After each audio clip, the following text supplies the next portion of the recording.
الفضل YouTube channel میں آپ کا استقبال ہے۔ السلام علیکم ورحمۃ اللہ وبرکاتہ۔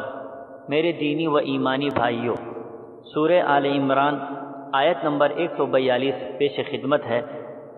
اعوذ باللہ من الشیطان الرجیم۔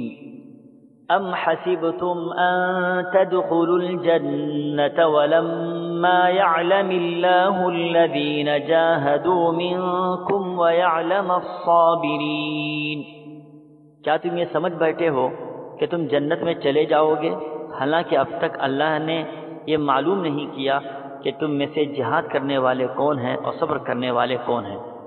محترم حضرات، کسی مسلمان پر اگر اللہ کی طرف سے آزمائش ہو، مصیبتیں نازل ہوئی ہوں اور وہ صبر کرتا ہے تو اس کا مقام و مرتبہ بڑھتا جاتا ہے۔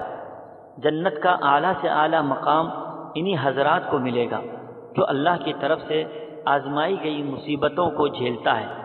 پہلے لوگ بھی آزمائشوں سے دوچار ہوئے اور ان پر بھی تکلیفیں آئیں۔ مسلمانوں سے کہا جا رہا ہے بغیر مشقت کے جنت کیسے حاصل ہو سکتی ہے؟ جنت کے حصول کے لیے قربانی دینی پڑے گی۔ قرآن پاک کی دوسری جگہوں پر بھی اس طرح کہا گیا، ام حسبتم ان تدخلوا الجنة ولما يأتكم مثل الذين خلوا من قبلكم مستهم البأساء والضراء وزلزلوا۔ کیا تم نے یہ گمان کیا کہ تم جنت میں چلے جاؤ گے اور ابھی تم پر وہ حالات نہیں آئے جو تم سے پہلے لوگوں پر آئے تھے؟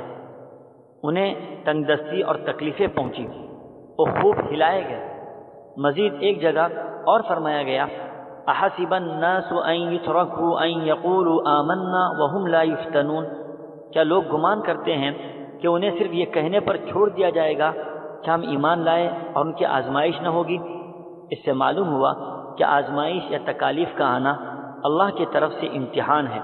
اس سے آدمی کو معلوم ہوتا ہے کہ میرے اندر صبر کرنے اور جہاد میں جا کر شہادت کا جذبہ کتنا ہے، اور اللہ تعالیٰ اسی پر بندوں کے مقام و مرتبے کو بلند کرتا ہے۔ اللہ تعالیٰ ہم سبوں کو ہر حالت میں صبر کرنے کی توفیق عطا فرمائے، آمین۔ وآخر دعوانا ان الحمد للہ رب العالمین۔